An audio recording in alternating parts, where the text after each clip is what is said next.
recently just did a video about packing my carry-on only, for my week-long trip to Tahiti. It's a little over a week, but anyway, I'm only taking carry-on, and I got a lot of questions from that video, so I will be addressing those questions at the end of this one.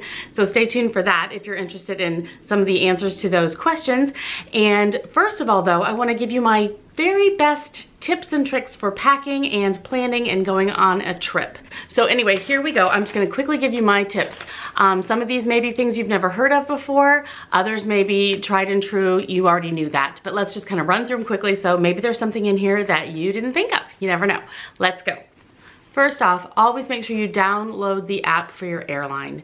You can then check in using your phone if you want to. You can avoid a whole bunch of lines, especially if you're doing carry-on only. And you can use that as your boarding pass just from the screen of your phone. In case you didn't know that, that works beautifully. We've been doing that now for a while. Love it, highly recommend it. Also, make sure you download the app for your hotel wherever you're staying.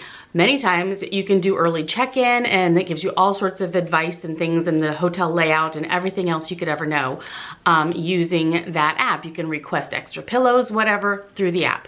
So always download the app for the hotel you're staying in and the airline. There's so much you can do using those two apps.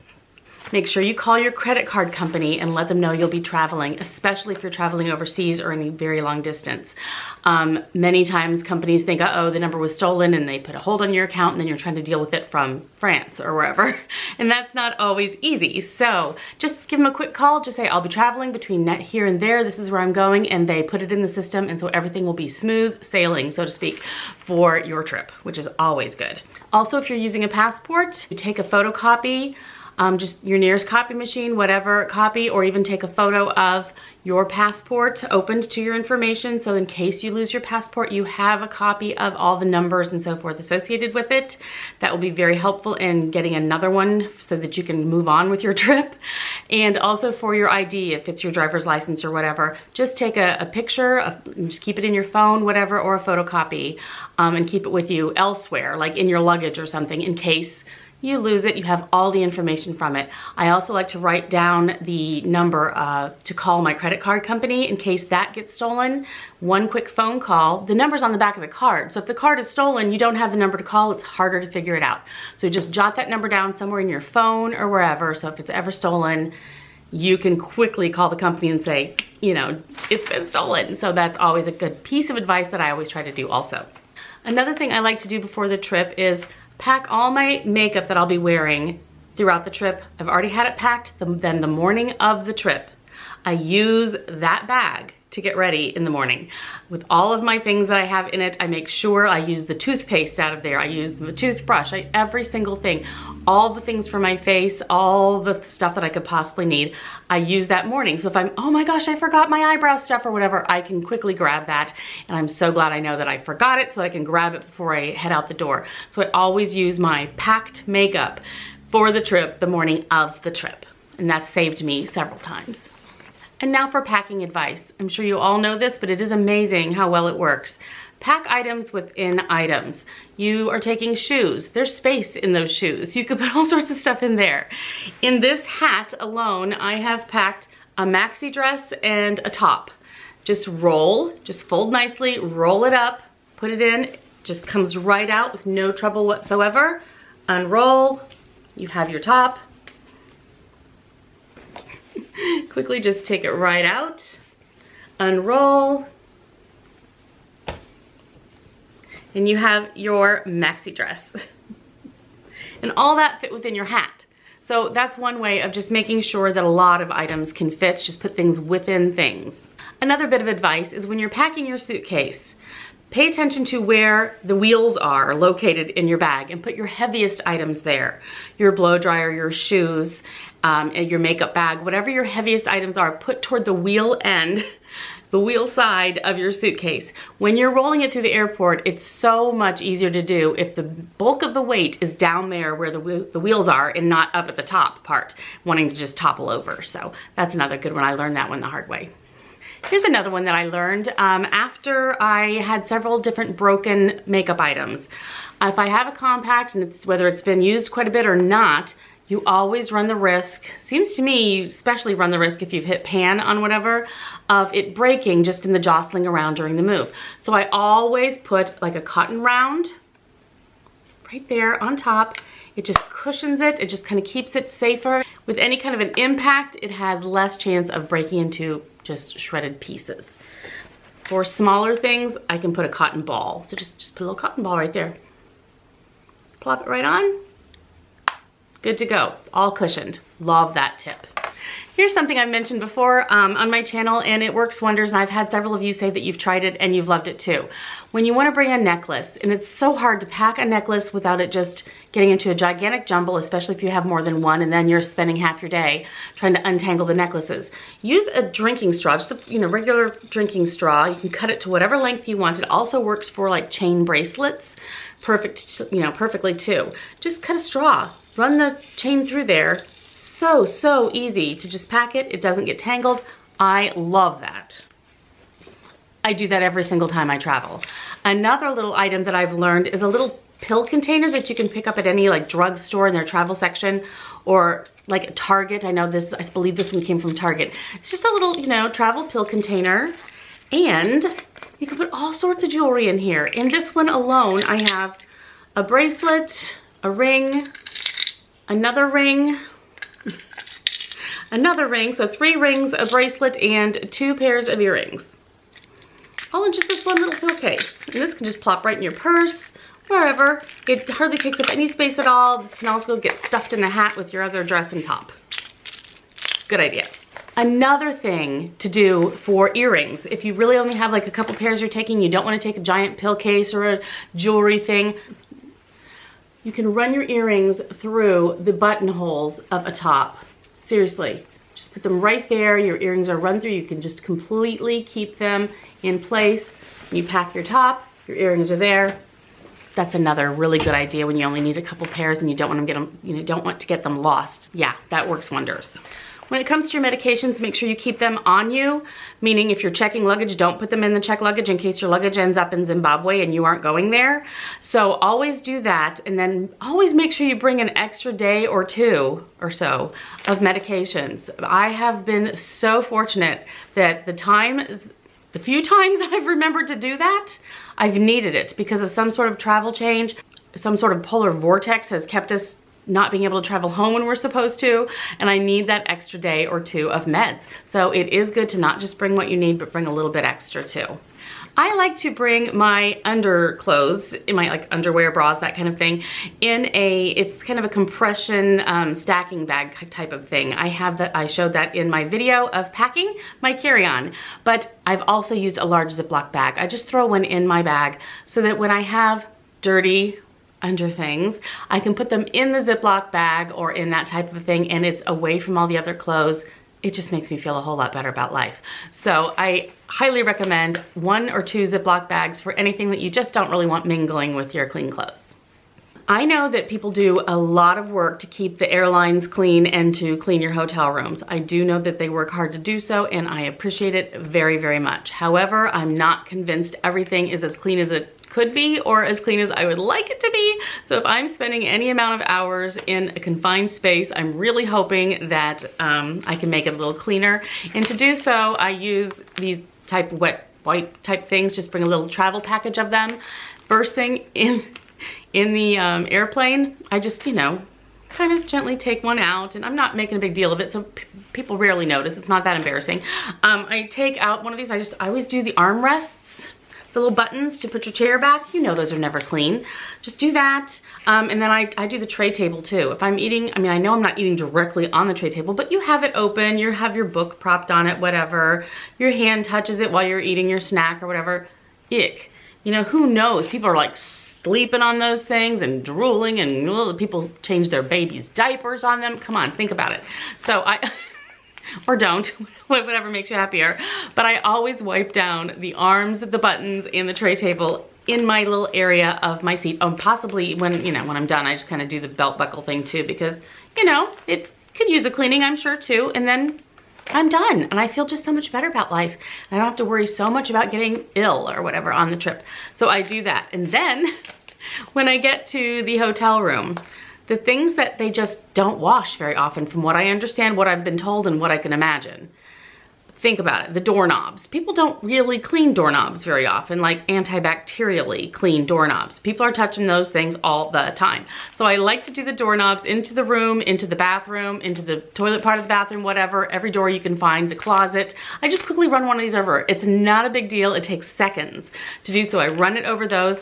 You know, wherever in the bathroom you feel you want to just add a little extra measure of cleanliness. And the other two places that I know just never get cleaned and are disgusting in general is the handset of the telephone in your room. I'm sure those don't get, you know, antibacterially cleaned very often. So if I'm using it, which I rarely do anymore, but if I do want to use it, I will clean that up real quick, or just, you know, use something to not touch it. And the remote control for the television. Generally speaking, both my husband and I download things onto our iPads and things, and we watch any shows from home or whatever using that. We never even use the TV in the room or the remote, but those days passed when we did and we couldn't, you know, use our own devices. We would definitely clean the remote control. Think about that. It's in bed with people, and they so yeah. We've even gone so far as, it was sort of our thing for a while, to use the liner for the ice bucket. We would take out that plastic liner for the ice bucket and we'd stick the remote control in that and use the remote control through the liner. There you have that. So I'm not a germaphobe, but I also don't want to be sick on vacation. So in general, I can just take care of those things real quickly with a wipe, and then I feel like at least I did something, and, you know, let it fall where it may. So that's another piece of advice that I have. Also, if you have some dirty shoes from a hike or something that you've been going on, you know, while you were away at your trip, and you want to bring those dirty shoes home and you can't clean them off as well as you'd like to while you're away, use the hotel shower cap. And then ask for another one, and you can get 2 shower caps, or use the ice bucket liner and you can put your shoes in that, and it's absolutely perfect. Or the dirty laundry bag or whatever that you would normally put outside, you can just use those to take your things home. If they are wet or dirty or whatever, those things work beautifully for that. So that's always a good thing too. On my cell phone, I have this white noise app. And I love it. Hotel rooms, you never know, people are walking up and down the hallways screaming. You know, I don't know what it is. People think that they should just scream in hotel hallways. I just don't get it. But they do, and they're always going to, probably. So you just know that you don't want to hear that and be awakened every 5 minutes if you're sleeping, and then a whole bunch of people come through. So we always have this white noise app that we have going on. So it's this like fan noise and rain and whatever, you know, and so this general shh noise while we're sleeping. And it just really, really helps drown out those weird sounds like the elevator sounds or the ice machine or whatever you're nearby, people going up and down the hallway. So we always do that. Now, your phone will generally run out of battery in the middle of the night, and all of a sudden that noise stops. That'll wake you up. So you don't always have a place to plug your phone in right next to your bed. You'd be amazed how many places that you can't plug your phone in right next to your bed, which is strange to me. So I always bring an extension cord.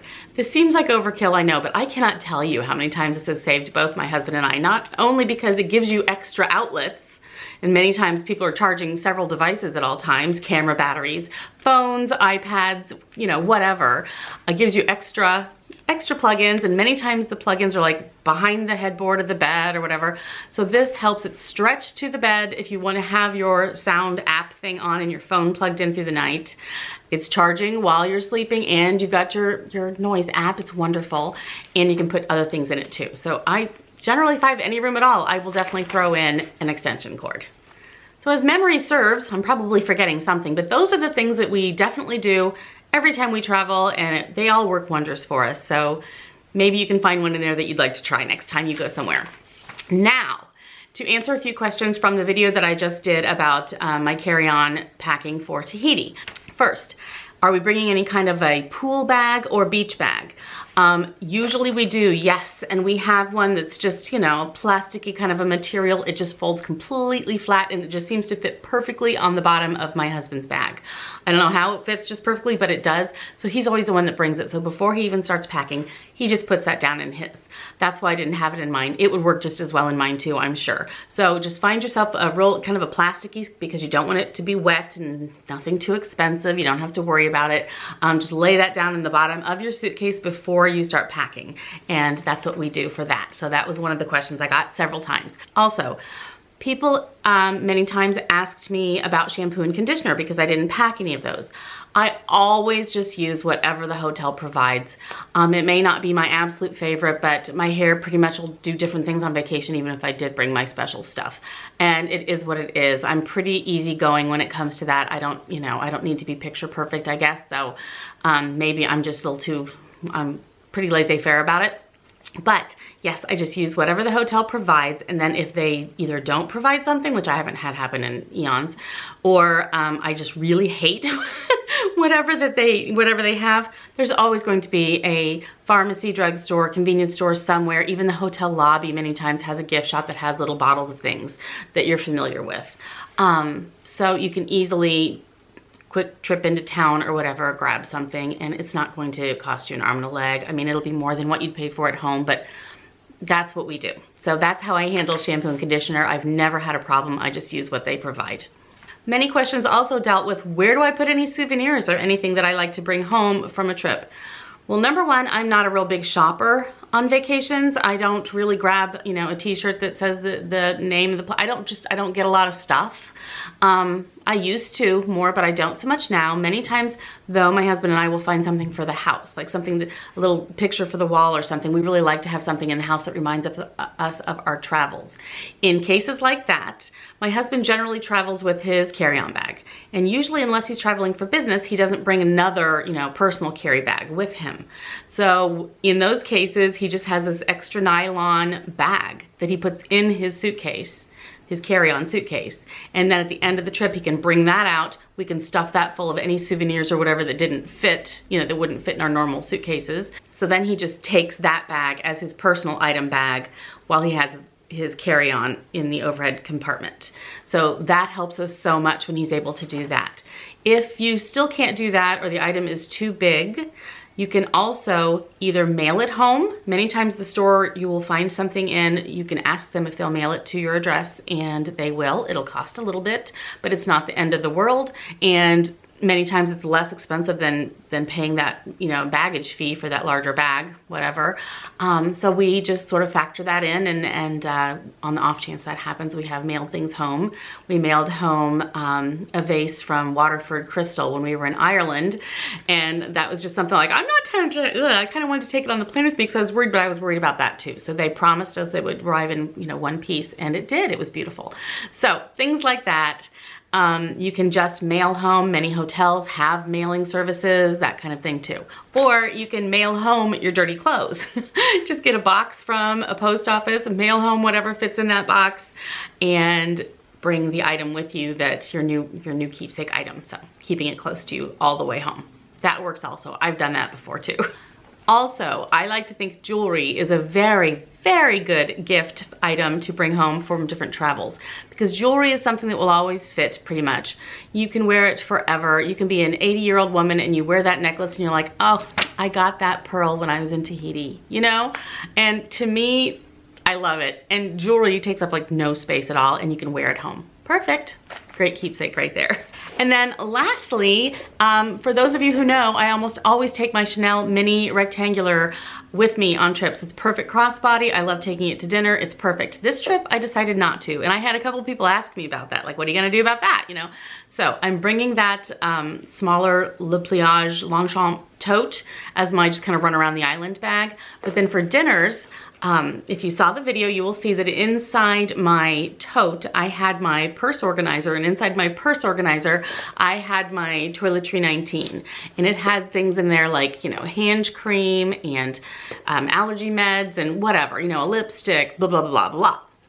Well, once I get to my destination, when I want to go out to dinner, I just dump out all that stuff somewhere in a drawer in the hotel room, and I use this as a little mini clutch. And this is how it works. It works absolutely perfectly for that. In this, and it's the Toiletry 19, it's not even the 26.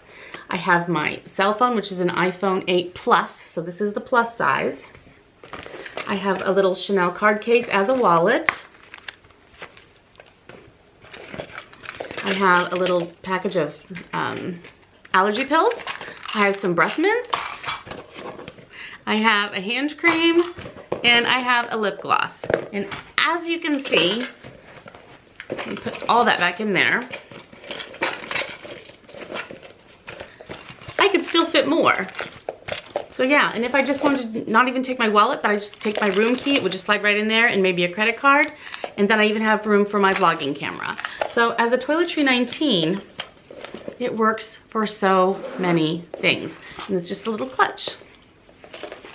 And I just use it like this to dinner, and it just sits nicely on the table. So yeah, that's what I do on the times I don't bring an extra bag for dinners and so forth, which is what's gonna happen this time. So thank you guys so much for joining me. I appreciate it. Any more questions, let me know. I'll be happy to answer them for you. And bon voyage.